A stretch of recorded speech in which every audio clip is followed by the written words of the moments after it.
Hola, benvinguts i benvingudes a la Cortina dels Llibres. Jo sóc Clàudia i avui us porto el llibre El drac pasqual descobreix l'Àfrica, que forma part d'una col·lecció que descobreix els 6 continents del món.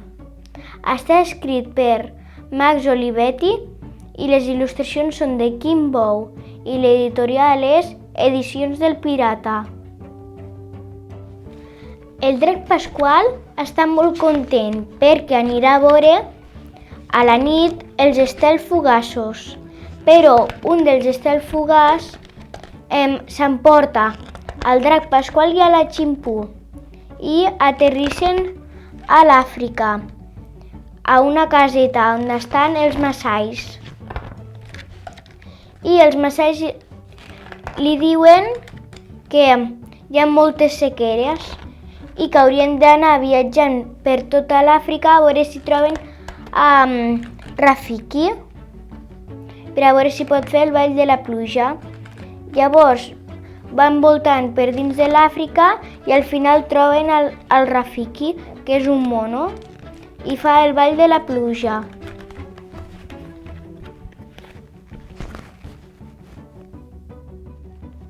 Este llibre està escrit en lletra lligada, les il·lustracions són molt grans i ocupen tota la pàgina, la tapa és tova i el recomano a partir dels 2 anys si és per a comptar i per a llegir a partir dels 5 anys.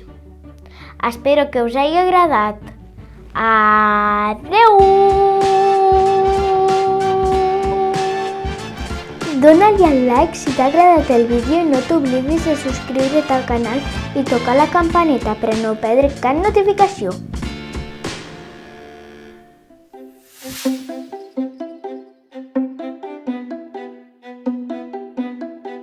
La cortina és Joana.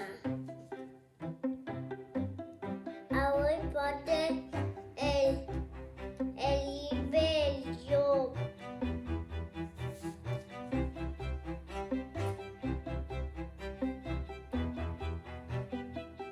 Papi, mira el llop. A l'àvia tanca la Mari. Això no se fa.